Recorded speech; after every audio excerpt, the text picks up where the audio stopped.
sustainable global digital economy.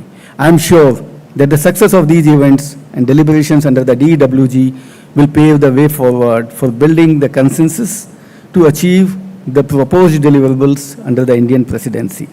Once again, I extend a very warm welcome to all the distinguished dignitaries, delegates, and participants in the third DWG meeting and the Global DPI Summit. Thank you. Thanks a lot.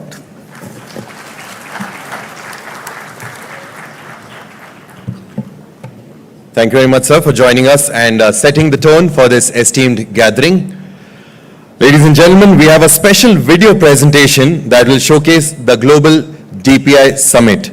Get ready to be inspired and as we witness the remarkable impact of digital public infrastructure initiatives.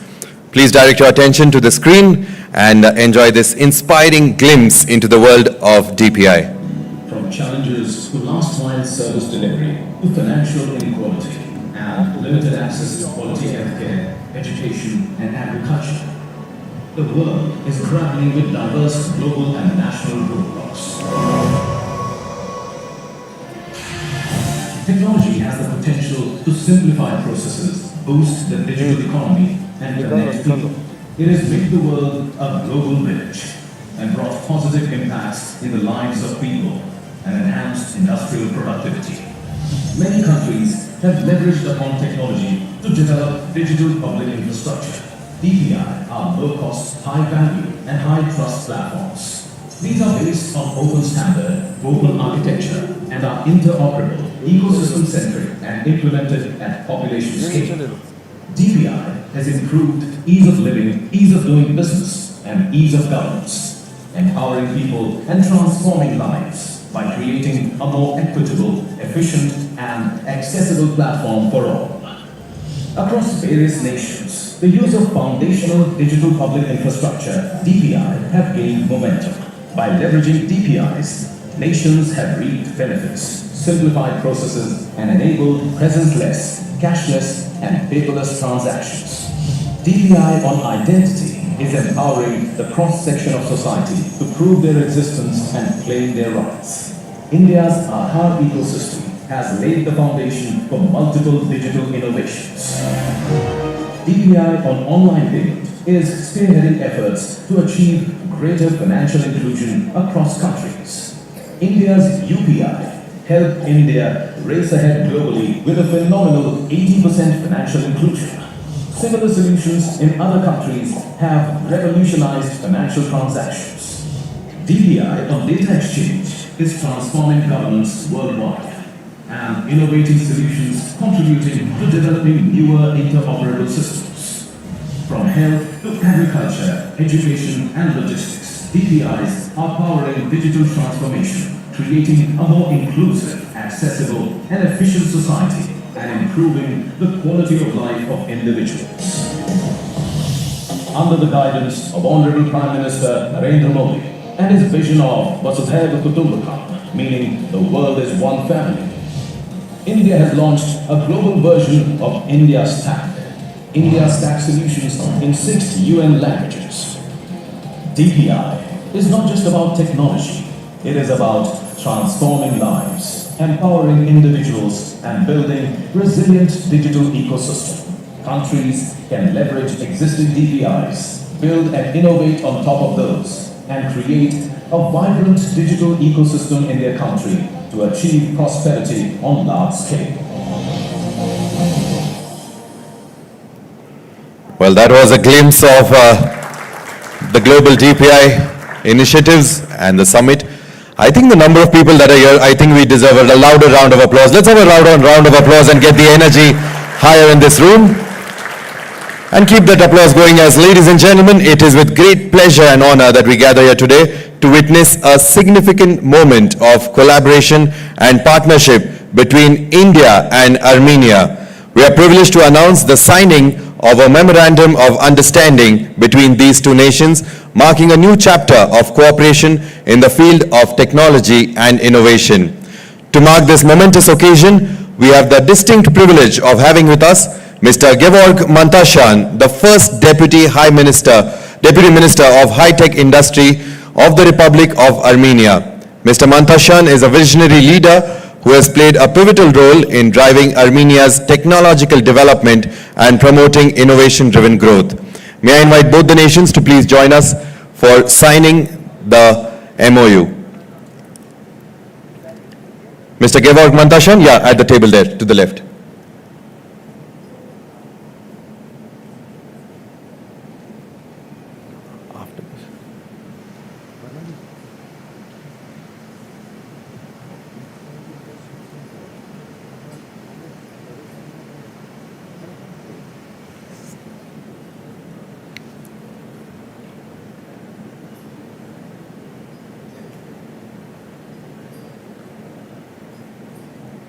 The memorandum of understanding, the MOU being signed between India and Armenia.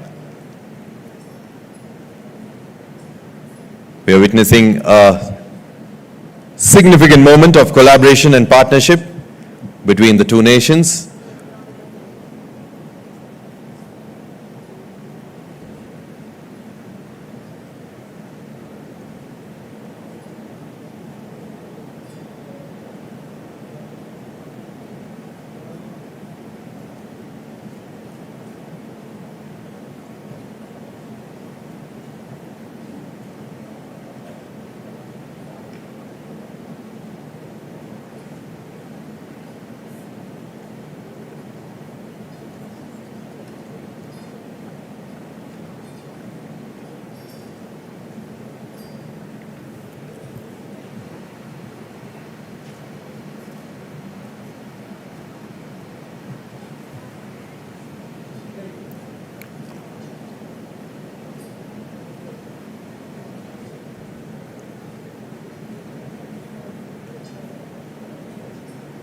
The MOU has been signed by Secretary Mighty, Shri Alkesh Kumar Sharma, and Mr. Gevorg Mantasyan.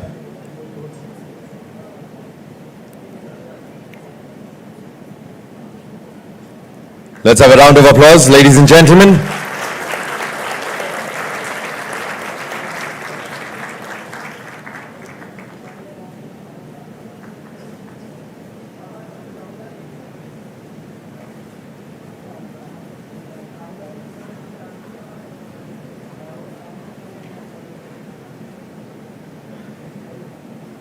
Thank you very much, and please join me in extending a warm welcome to Mr. Gevorg Mantasyan as he graces us with his presence and delivers an insightful address on the significance and potential of this partnership between India and Armenia. Without further ado, ladies and gentlemen, a round of applause as I invite Mr. Gevorg Mantasyan for his speech. I'm very excited. Thank you very much for the opportunity. I should say thank you to Honorable Minister and the Honorable Ministers, the guests who are visiting here in Pune. As a first Deputy Minister of the high-tech industry in Armenia, I'm responsible for digitalization policy and the cybersecurity and also international strategic economic relations. And so what a great moment to be here, especially on the growing relations between our two nations. What I want to say today, it's more relating to what we are doing during our job, what we are doing and why we are doing it. We are right now discussing about the digital critical infrastructure, the importance for the people who are using it. It's very important not to forget the reason and for the people for whom we are investing our time to build the environment when we want to hope that it will bring the success. Here I want to put the core, the people, our people and the world where we are living, so for the human race. And we see that we are in a very historical momentum of living all together, when we are on a part of the creating the technologies which could later create their own languages and the technologies by their own. We are in a stage of the countries which are impacted by the harm of the AI as well, by the good of the AI as well. But we believe that it's an important momentum to build the coalition of the countries where the technologies can also be regulated. It's a big issue and a challenge for the people of our days, especially of the public leaders. It's challenging the existence of the state, the importance of the state, but also it will shape the future trajectory of the technology. We want to regulate, but we don't want to limit the technology growth as well. When I said about the people, we think about the population as well. India is a great country, it's one of the biggest population at this moment. We are the less populated. But I was impressed when we were looking in the pavilions to see how much the responsibility India is putting on creating the good for the people where the India, all of the people of the India. And this is the important momentum to see how we're using the technology as a good and how it can help to people to fight the poverty, get the access to the quality of infrastructure. And this is a direct example of how we need to work and where we need to focus. The country where I'm coming to, we are 3 million population. This is very hard to compare to the India. When we're talking about the 1.4 billion digital ID users, we are less than 0.5 users, which we want to use in this. So it's a very interesting comparison. But here, the most important, it's not that numbers. The most important are the values and the reason why we are doing it. And behind of any technology, people say that there is no emotions. They say there's more are the rational things. And we know that people are in their life, if we want to separate two parts, they are making the decisions emotionally or rationally. I want to really remind about the emotions and the importance not to forget about this, because in the end, in our life, we are living and getting the experience to bring the good memories, and the memories are usually relating to the emotions. So I want to thank everybody for this opportunity to talk and unite our efforts, call for uniting the efforts to create the technology we can build better emotions and better experiences for the human race and the people who are living in our planet. Thank you very much. Thank you very much, Mr. George Mantasyan, the first Deputy Minister of High-Tech Industry of the Republic of Armenia. All right, ladies and gentlemen, we now have reached a moment of great significance as we witness the signing of another MOU, that's Memorandum of Understanding, between India and Sierra Leone. The momentous event marks a milestone in the diplomatic relations between the two nations and paves the way for fruitful collaboration and cooperation. To commemorate this auspicious occasion, we're honored to have with us Mr. Tamba Edward Juana, the esteemed Permanent Secretary of Sierra Leone, here with us today. Mr. Juana's remarkable leadership and dedication have played a pivotal role in shaping Sierra Leone's trajectory towards progress and development.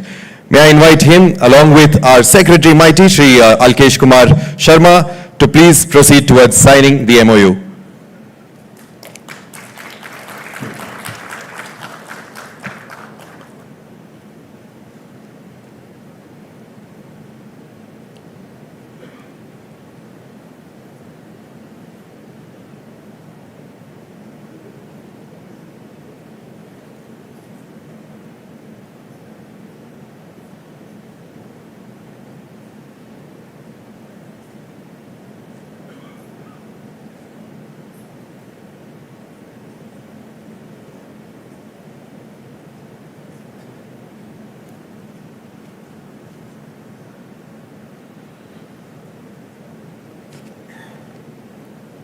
We are witnessing the signing ceremony of the Memorandum of Understanding between both the nations, India and Sierra Leone.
A round of applause, ladies and gentlemen, as we witness this momentous occasion.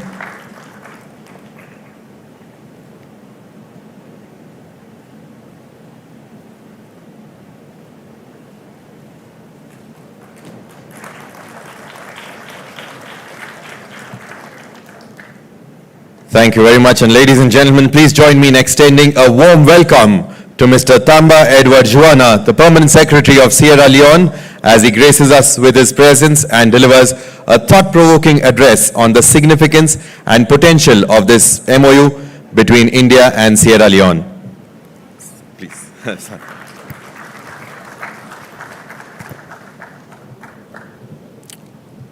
Honorable Minister of India, other ministers present here this morning, distinguished delegates, ladies and gentlemen, let me take this opportunity to thank the Indian government for the invitation to be here this morning and for all the facilities they've put at our disposal since our arrival here. Thank you so much. This is my first visit in India as well as Pune, and I'm impressed with what I have seen so far, the advances that you have made in digitalization. And when I compare that to what we have done in Sierra Leone, it's a far cry. So the memorandum of understanding that we have signed today gives us the opportunity to work closely with the Republic of India to be able to move from where we are at the moment to a higher height in digitalization. Africa is home to 1.3 billion people. 70% of that population is below 30 and 60% below 25. That's a huge potential for digital transformation, for investment. A couple of years ago, I met some Africans in Tripoli, and they were about to take the perilous journey from Tripoli to Europe. And I asked them, I said, why are you taking this perilous journey? And you know, it's dangerous, you could die. And one of them said, you leaders in Africa have not made Africa so attractive to us. So we are following our diamonds, we are following our coffee, our cocoa, our minerals to Europe, where they are transforming them into jobs, into a better life. So that's why we are going. Well, ladies and gentlemen, this is the peril of Africa. But digital transformation or technology gives us an opportunity to invest in our youth, to move away from the extractive industry where we have not gained much,